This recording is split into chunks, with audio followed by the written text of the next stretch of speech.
Hey everyone, and welcome to this deep dive. Today we're diving into a story that's it's intensely personal. It's a story about grief, about family relationships, and those surprising ways we find healing sometimes. We've got some excerpts here from a narrative called Ryan's Journey, Unveiling the Past.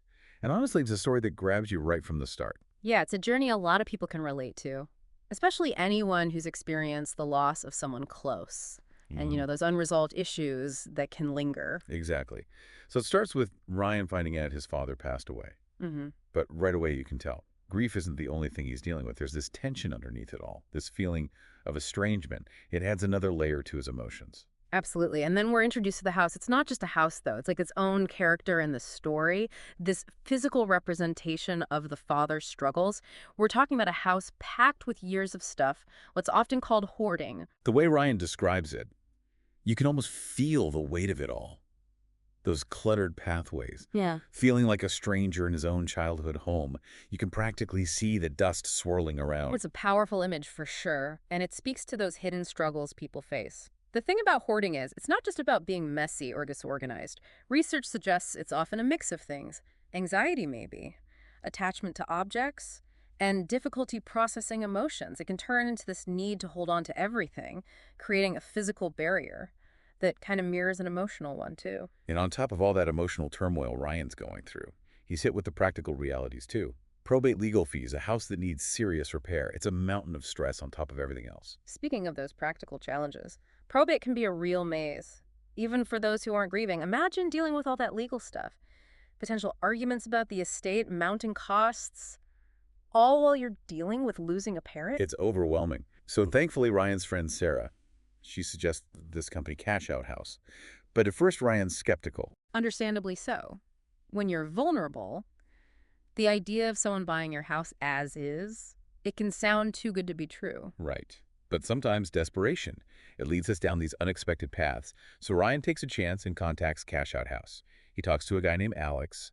And what struck me was how Alex handled everything. It wasn't just a business deal. There was real empathy there. He understood what Ryan was going through. That sensitivity is so important, especially with grief. It's not just about buying a house, it's about helping someone through a tough transition. And what really drove that home for me hmm was weeks after the sale, Ryan gets this package from Cash Out House. Inside, he finds something that honestly gave me chills.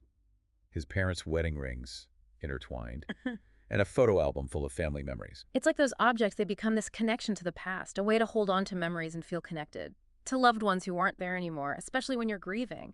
These reminders, these tangible things can be so comforting. It's amazing, isn't it? It's like a piece of his family came back to him. You can feel the impact it has on Ryan. All those memories come flooding back, happy and sad. And it seems to change something in him. And this is where things get really interesting. Finding those rings and the photo album, it sparks something in Ryan. He decides to make a scrapbook, putting those old photos together with his own thoughts. It's like he's processing his grief in a physical way, honoring his parents by engaging with their past. Yeah, he's taking this painful experience and turning it into something positive, finding purpose in the midst of loss. And just when you think that's the peak of the story, there's another twist. Months later, Ryan gets a call from Alex at Cash Out House. That's where the unexpected happens. Remember, the house was sold and they were renovating it. Well, during the renovation, they find something hidden away. A letter for Ryan, written by his father. Talk about a moment of truth. Oh, wow. Imagine being Ryan in that moment. It's like opening a door to the past, not knowing what you'll find, but hoping for some kind of answer, some understanding of the father he felt so distant from. It's a mix of anticipation and fear, isn't it? Wanting answers, but afraid of what they might be. So Ryan opens the letter, written in his father's handwriting. And what he finds is so moving. The letter starts with an apology. His father says he's sorry for the distance between them. After Ryan's mother died, he admits that grief overwhelmed him, and he didn't know how to cope, let alone be a good father. Admitting that vulnerability, it makes the father human again. He's not this distant, uncaring figure anymore. He's a man struggling with his own pain.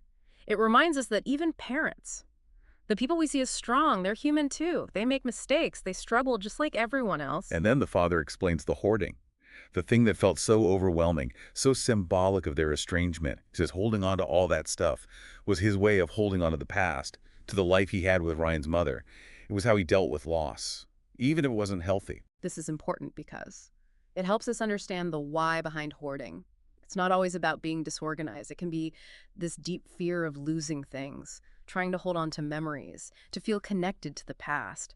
Objects become anchors to a time that felt safer and more complete. It makes you see all that clutter differently, doesn't it? Hmm. It's not just stuff. It represents all those emotions, all that Yeah. unprocessed grief.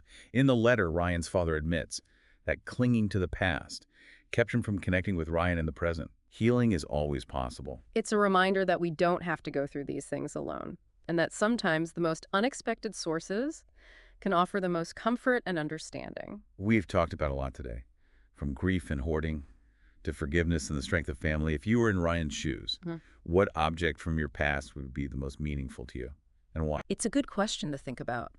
Our lives are full of objects that hold stories, that represent relationships, and capture moments in time. Thinking about those objects can give us valuable insights into our own journeys and the people and experiences that have shaped us. Thanks for joining us for this deep dive. We hope Ryan's story inspires you to think about your own family stories, the power of connection, and the possibility of healing and understanding. Until next time.